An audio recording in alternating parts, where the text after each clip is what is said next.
Assalamualaikum warahmatullahi wabarakatuh. Selamat pagi. Di sini saya Banjasi Aprilia dari Universitas Telkom dalam skema Kedareka Matching Fund 2024 untuk skema A3 pengembangan produk inovasi bersama Dudi. Nah, di sini Dudi yang bekerja sama dengan kami adalah perusahaan dari inovasi desain elektronika.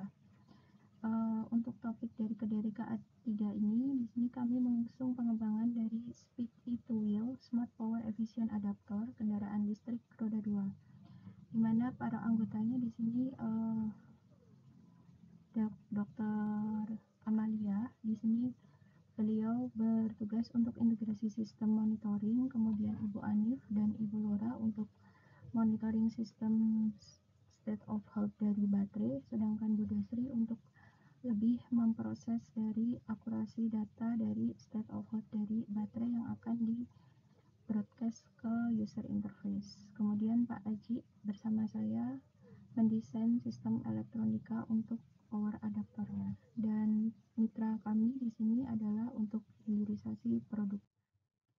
Dari perumusan masalah dan urgensi dari Reka Cipta yang kami angkat di sini berangkat dari Perpres nomor 55 tahun 2019, di mana percepatan program kendaraan bermotor listrik berbasis baterai di sini sebagai solusi untuk kendaraan ramah lingkungan dan untuk mereduksi karbon oksida di lingkungan.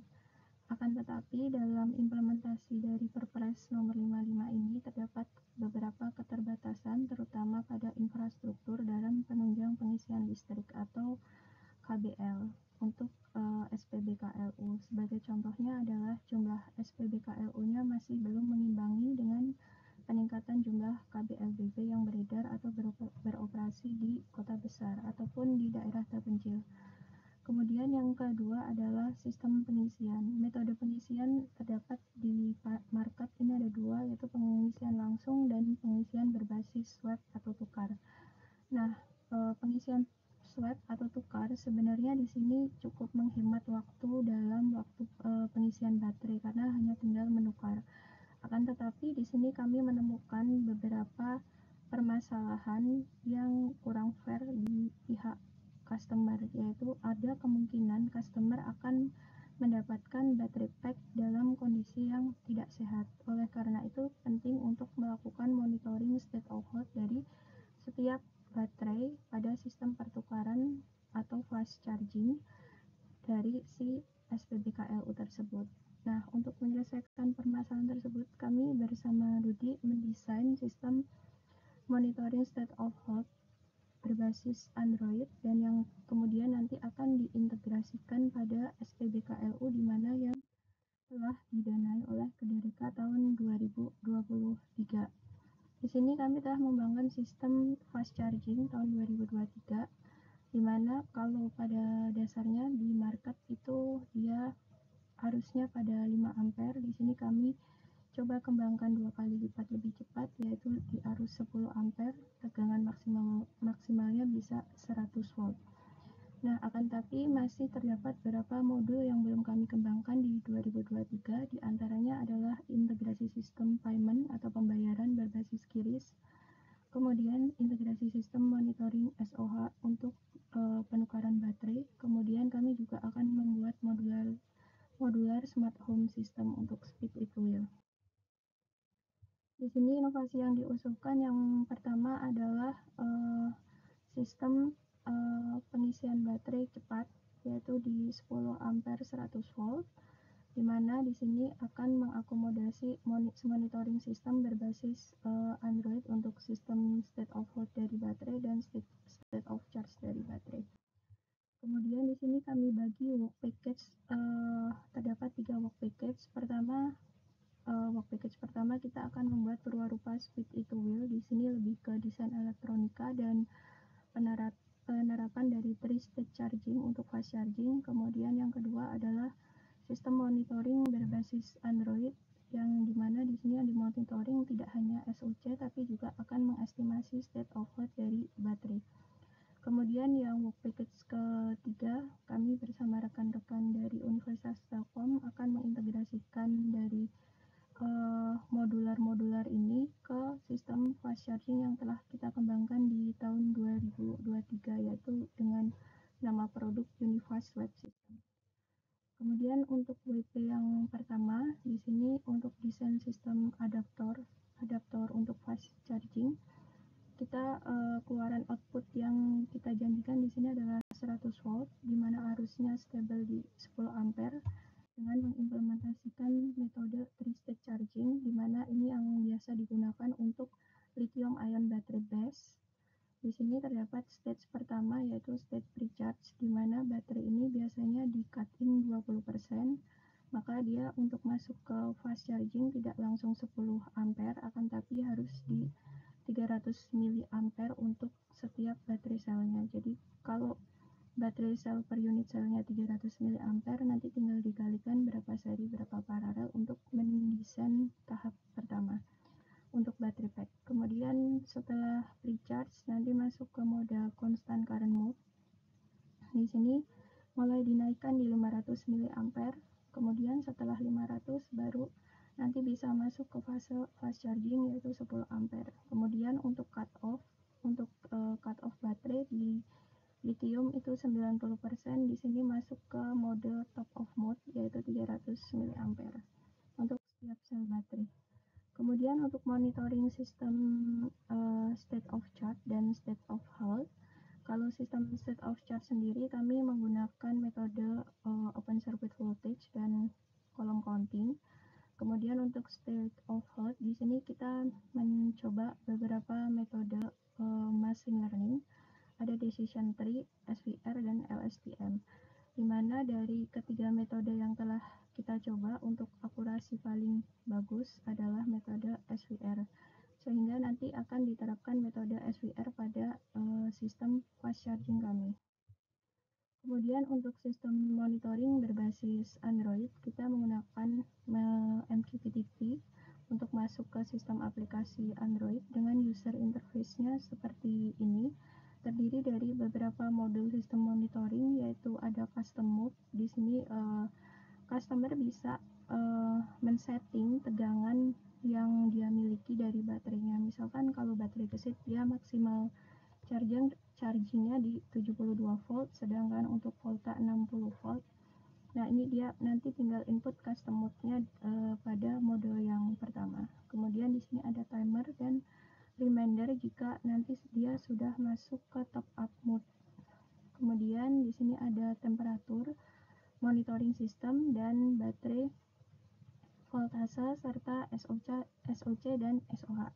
Temperatur di sini sangat penting karena kita menggunakan sistem fast charging, sehingga kemungkinan adanya kenaikan temperatur selama proses pengecasan. Nah, ini beberapa parameter uji dari sistem monitoring kita, yaitu dari quality of service, CL1, 0, dan 2. Dan di sini kita lihat throughput-nya cukup bagus karena kurang dari 5000 per sekon per bitnya. Kemudian di sini kami tidak ada, hampir tidak ada packet loss, hanya paling besar di 0,12%.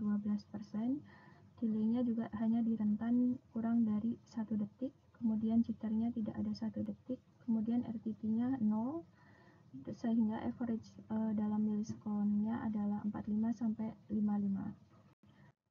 Kemudian di sini untuk WP ketiga yaitu integrasi sistem modular smart home charging. Di sini bentuk penampakan purwarupa kami adalah seperti ini.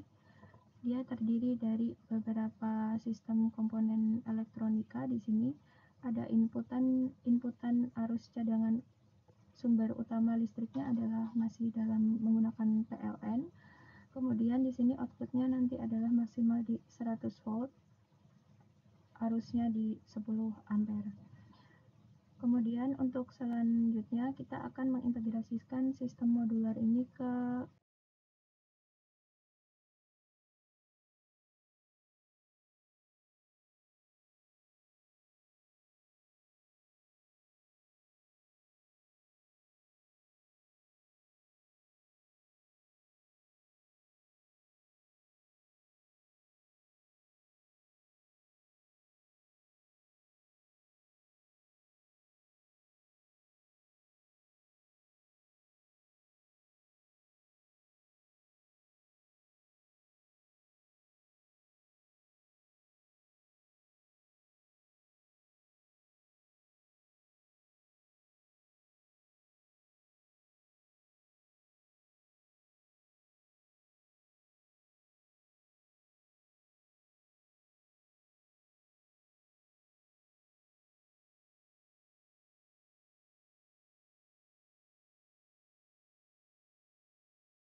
sistem swab charging. Nah, di sini terdapat luaran tambahan, yaitu dari integrasi sistem kami coba membuat sistem proteksi untuk kondisi banjir. Jadi kita buat sistem auto cut off ketika terjadi banjir, karena ini tegangannya cukup tinggi, sehingga kita buat sistem proteksi untuk jika SPBKLU ini terendam air. Untuk hasil ujinya telah kita coba integrasikan pada sistem swab charging kita dan bisa berhasil mematikan seluruh keseluruhan dari kelistrikan dari sistem ketika terjadi genangan air atau banjir mulai masuk pada sistem SPBKLU. Kemudian di sini terkait IKU 2, yaitu mahasiswa berkegiatan di luar kampus. Nah, di sini kebetulan mitra kami dari PTID bekerja sama dengan perusahaan gesit, yaitu di Beraja.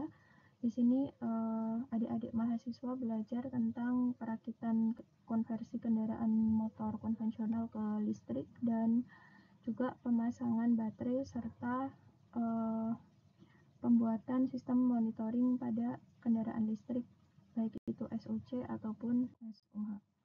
Nah, sedangkan untuk IKU 3, dosen berkegiatan di kampus, di sini kita melakukan banyak diskusi dengan mitra industri, terutama yang ada di Beraja dan kemudian Gesit dan Volta. Di mana di sini kita butuh beberapa data set untuk kita proses dalam estimasi state of health. Jadi kita coba menginisiasi kerjasama ke beberapa industri dengan tegangan level baterai yang berbeda-beda. Kemudian untuk rekognisi internasional dari kinerja tim kita atau prototipe kita dapat dimanfaatkan oleh mitra. Di sini kami telah submit ke beberapa konferensi internasional Perindex Scopus. Salah satu contohnya adalah di IICP. Di sini adalah terkait tentang sistem monitoring dari state of health baterai. Kemudian untuk desain user interface-nya kami telah diseminasikan pada conference Engineering and Science International Conference ESIC pada tanggal 17 sampai 18 September. Kemudian untuk manfaat dan dampak yang diharapkan dari proyek ini adalah manfaatnya untuk Universitas Telkom di Purwarupa Speed to Wheel ini dapat diimplementasikan di kendaraan listrik lingkungan Universitas Telkom, di mana Universitas Telkom telah banyak mengkonversi kendaraan listrik sehingga untuk stasiun pengisian cepat sangat diperlukan. Kemudian untuk mitra, di sini dapat diimplementasikan oleh mitra untuk fabrikasi produk hingga dapat sertifikasi uji safety dan beredar di market. Dampaknya adalah untuk memicu serta menciptakan peluang kerja di bidang elektronika, energi, ataupun otomotif. Terutama energi, di sini nanti kedepannya SPBKLU ini yang masih di provide energi listrik dari PLN mungkin bisa ke ranah renewable energy menggunakan PLTS atau wind turbine sesuai dengan potensi daerah yang akan diinstal.